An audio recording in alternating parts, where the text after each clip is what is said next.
Since the riot at the Capitol, people have been questioning the police response.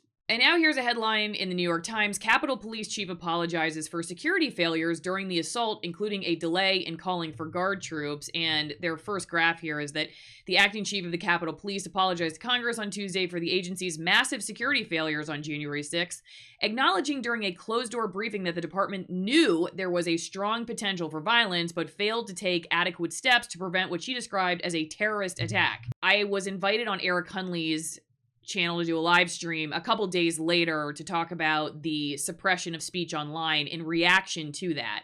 And he also had Nate the lawyer on with me. If you're not familiar with Nate the lawyer, definitely go check out his YouTube channel. I actually interviewed him about his Brianna Taylor analysis, and that got him hundreds of thousands of views. But I'm going to play part of that interview in a second. Basically, Nate does a lot of police shooting analysis, and he was a police officer and also a prosecutor, so he knows the law and he knows how things work behind the scenes in police departments. But he also did a breakdown of what went wrong at the Capitol. Today we're going to ask the question, how did law enforcement fail in such a dramatic way?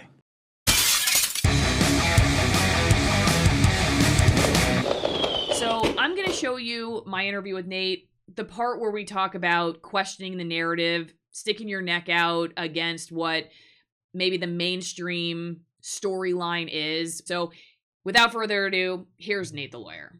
When you start talking this way on your channel, you know, as you've gotten all this new following and new attention, and then you're just trying to do your best at understanding the facts, which may sometimes make people on the right happy and sometimes make people on the left happy. What do you tell yourself? How do you do that in a way that keeps yourself going insane? Because maybe you just don't read the comments like I do.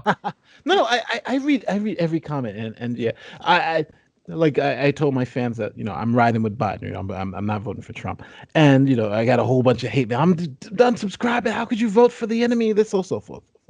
But I will say this: I've had so many conservatives come up and say, "I just like to hear a different point of view." To be honest with you, I disagree with everything you're saying about Joe Biden. I think it's so funny because you're right. People just like to get their ideas already confirmed. But I think it's the reason why the Brianna Taylor video blew up, and the reason why I'm getting so much traction is because no one knows what I think about these topics. When I put out the Brianna Taylor video, I got so many questions. Well, what did you think? Do you think this is true? And I think that's a successful video. I think it's successful because it forces people to go and examine their own biases. And if you read through the comments, and there was something like 6,000 comments, I think because I get notifications for all of them, so I think I might have read them all. But one thing you see is people actually changing their opinions. Oh, hey, I thought this way, or I thought this way. Oh, hey, I thought the cops were corrupt. Oh, I understand how this cop was charged, but this cop wasn't charged. I now understand the law. Those are the more powerful videos because what it does, it introduces people to the way the world actually works and not their preconceived notions. And my goal is just to, if you are presented with certain facts, you are a reasonable person. I assume everybody who watches my video are reasonable people. And if you come out to a decision based on the facts, you have some reasons. Whatever those reasons are, you have a reason why you're coming out that way. And you can judge whether you're being reasonable or not. And if I can have you grapple with what I'm presenting to you, that's the goal. And that's why I said, recently, my Ahmaud Arbery video, my lefties love that video, right? Oh, it's so great because I came out the other way. And then the righties love the Brianna Taylor video. Yeah, Brianna Taylor. But now I have people who now were introduced to me from the Brianna Taylor video who go back and look at the Ahmaud Arbery video. And if you look at those recent comments, all those comments were, you changed my mind.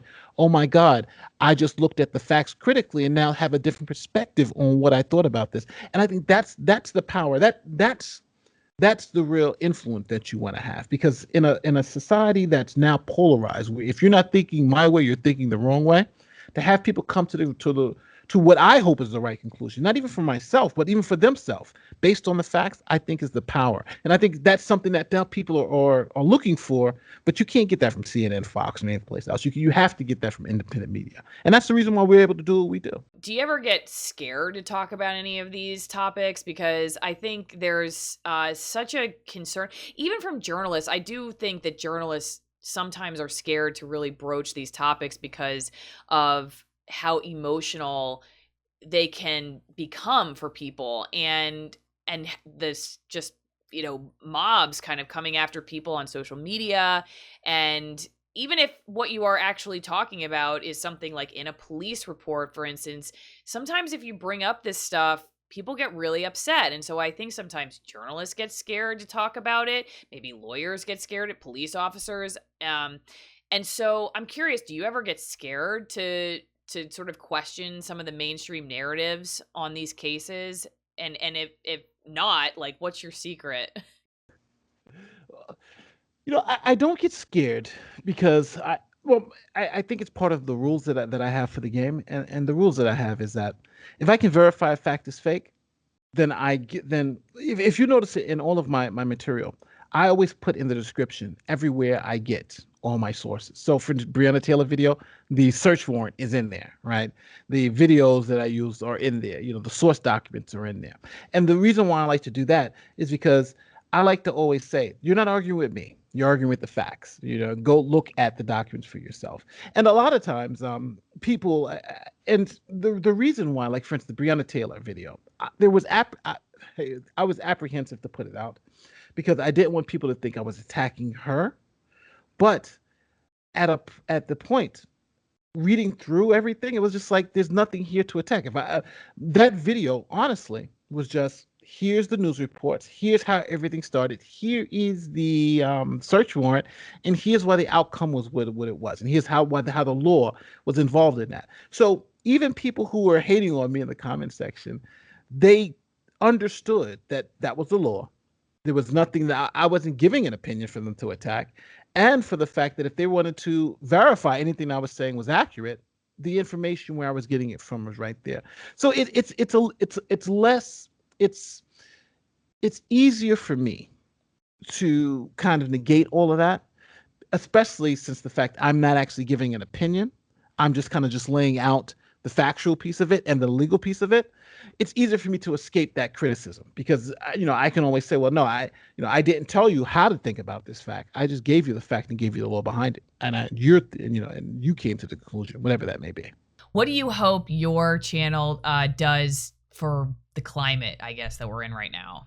My main goal is to have people understand two things: the law and how the law is applied in situations. Because I think there's an ignorance here. For instance, with Elijah McClain, I think there was an ignorance on whether the cops could stop him or whether that stop was legitimate. So if I explain people the law behind stops, then you can actually have a conversation. Well, is that legitimate to stop? Do I want that type of stop happening in my community? And if this is legal, then maybe we can restrict it some more. You know what I'm saying? Because you had a lot of people saying, well, wearing a ski mask isn't enough for me. You had other people saying it's enough for me. So that's a conversation we can have, and it's very specific to that set of facts.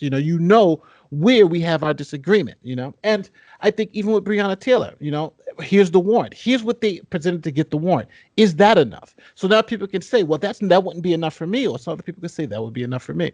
So my whole thing is to educate the public, because I think power is with the education. If people understood what the powers of law enforcement are, what they're trained to do, and how they're trained to react to certain situations, I think that would save lives. I think that would save a lot of lives. I think that would save, I think if people understood how the law actually worked for various situations and weren't ignorant to the fact that it's not a game of, somebody died and the cops are murderers, but it's a lot more nuance to it in terms of what the law allows police officers to do and what's reasonable at that particular time. And if people can understand it, then I think there wouldn't be as much outrage against the officers. There'd be more outrage against the system, and people would be trying to change the system because they'd understand the system is what allows this. It's not the individual officers that's the problem, it's the system that is. Nate, is there anything else you'd like people to know before we sign off?